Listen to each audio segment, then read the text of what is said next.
Moving on, a recurring bill yet to pass, this time resurfacing thanks to Finance Minister Avigdor Liberman. The cancellation of the exemptions on VAT, or value-added tax, for online overseas purchases of up to $75. And this in an attempt to encourage consumers to prioritize Israeli companies over those based abroad. Here in the studio with some insights on what that means for you, Assistant Professor and Economic Consumer Behavior Expert, Billy Abraham. Billy, it's always a pleasure to have you back. Thank you. Always a pleasure to be here. All right, so first of all, just put this into context for our viewers. What do we currently pay on VAT, import taxes, and sales taxes? All right, so if you order anything that costs up to $75 on the internet, you're exempt from all taxes, okay? If it costs somewhere between $75 and $500, you pay VAT, and in certain cases, you also pay purchase tax. If it's between $500 and $1,000, then you pay VAT, purchase tax, sales tax. And if it's valued over $1,000, you're considered an importer. So you're paying everything, all these taxes, including insurance and lots of other stuff.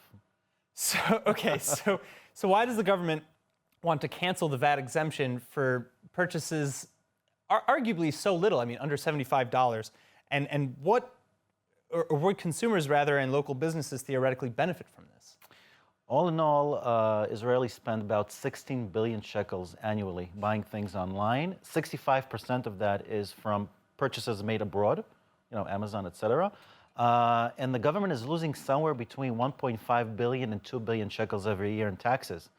And that's a lot now because the budget deficit is 150 billion shekels, and they need to find a way to fill in the government coffers. As far as consumers, it is going to be more expensive, 17% more expensive, but I don't visualize people running to Israeli stores and buying, because usually the price difference between the products you buy here in Israel and the ones that you can buy online is huge. It's tens of percentage points and sometimes hundreds of percentage points. So I don't think that's going to make a big difference unless you are what is called an ethnocentric consumer, meaning you buy or prefer to buy made in Israel products and you're willing to pay more. So you're saying basically, again, the theory behind this practice is that we'll drive Israelis to purchase from Israeli companies because we'll add this tax and we'll cancel the exemption. But you're saying that if we leave the theory behind, the truth is that that's really just not going to occur. No, because Israelis want variety, and they can find stuff on the internet that they cannot find in Israeli stores. And again, the big price difference. And I think if you look at businesses, I think a better way to cope, look, businesses are really angry about this. They think that they're losing a lot of money.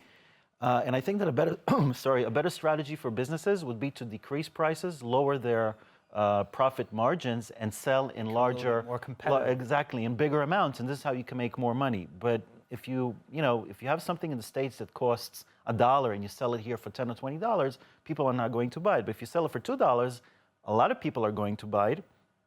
And maybe if it's just even 10% more expensive than what you would buy online, but you can get it here more quickly or immediately, then it could be a bargain. Exactly.